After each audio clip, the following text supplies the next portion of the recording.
Dr. Vikki Petersen here. I've been talking a lot about sleep as it affects the immune system, but it affects a lot more. And I wanted to talk about some fascinating studies on sleep as it relates to Alzheimer's disease. So there's a great book called The End of Alzheimer's, probably on my bookshelf behind me. And Dr. Petersen wrote that book, and there's certainly a lot of facets that go into aggravating Alzheimer's. And you can have a genetic propensity toward increased risk, and that's a real risk, but what research shows is there's plenty of people that develop Alzheimer's that have no genetic risk. So it's not that the genes state the whole story by any means. We are currently, as I'm taping this, in the middle of the COVID-19 pandemic, so I've been talking about sleep, as I mentioned earlier, as it relates to immunity, but it's pretty fascinating how it relates to brain health, generally speaking, and then specifically with Alzheimer's. So with Alzheimer's, one of the things that happens is plaquing occurs. They're called amyloid plaques. That's AMYLOID for those who are visual like me. But the amyloid plaquing, you can think about it almost like the plaquing you hear about in coronary artery disease, where the arteries are the blood vessels, but arteries in particular should be, these flexible tubes, and then you put in the stiff plaquing, and they can't function as well as they should. They get stiffer, blood pressure rises, etc. So the corollary with Alzheimer's disease are these amyloid plaques. And so they've been seeing an association between lack of deep sleep and increased risk for Alzheimer's. So when you don't get into a deep sleep, not only do you tend to make more of these plaques and higher risk for Alzheimer's, but it certainly affects memory, generally speaking. So they've done studies on healthy individuals and just cut their sleep shorter, and the next day they literally don't remember as well. And this has nothing to do with Alzheimer's. So just that association between the part of the brain that gets affected, the quote-unquote memory center, is very impacted by not enough sleep. But the catch-22 is that Alzheimer's attacks the deep sleep region of the brain, meaning those plaques get in to that deep sleep region of your brain so that you can't get into a deep sleep as well. And then there's the catch-22 of you don't get into a deep sleep and you make more of the plaques. So it's this revolving kind of ugly picture that is obviously something we want to avoid. So I thought this is an interesting point. So your body, these amyloid plaques are toxic proteins. So with anything toxic in the body, you need a waste removal system. So in the rest of your body, we have your lymphatic system. You've probably heard about that. And it's beautiful at removing waste and flushing it out of your system. Now, the brain doesn't have a lymph system. So it's always the big question, how does the brain get rid of its toxic byproducts? Because it certainly has them. And there are certain cells in your brain, they're called glial cells, that's with a G. And a very clever researcher figured out that the glial cells are associated with this removal of waste. So that's very important, that every aspect of your body has an ability to flush out the toxins and the waste. And again, focusing on our Alzheimer's discussion, if these beta amyloid, this toxic protein, rises, you want a way to flush it out and get it out of your system.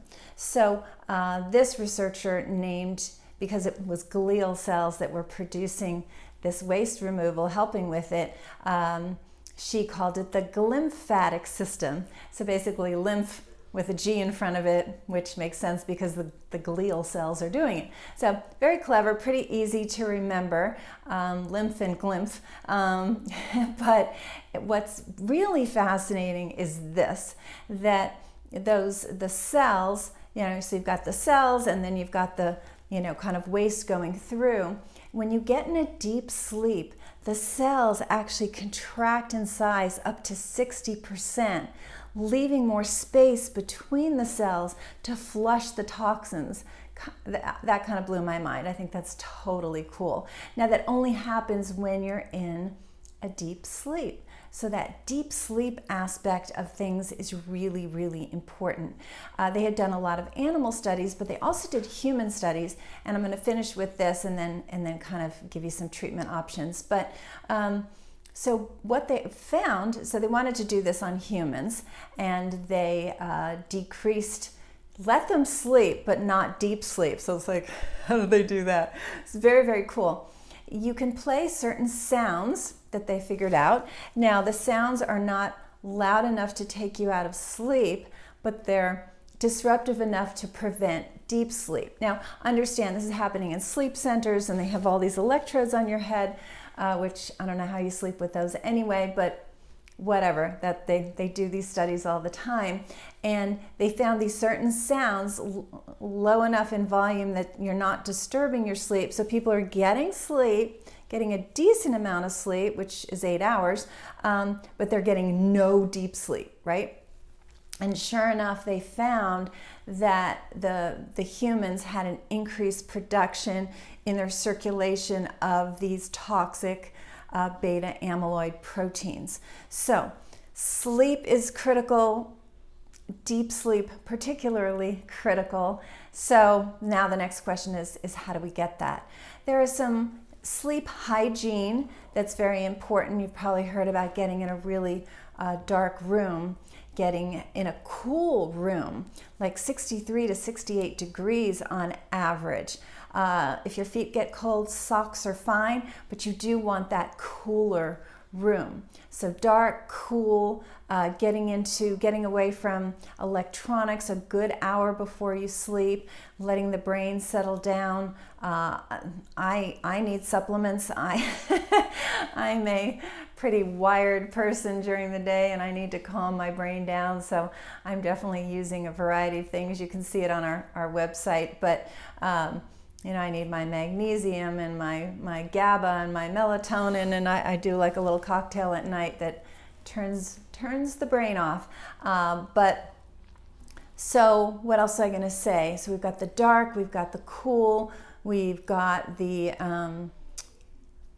turning down the brain as far as stimulation is concerned, so you're not on your electronics.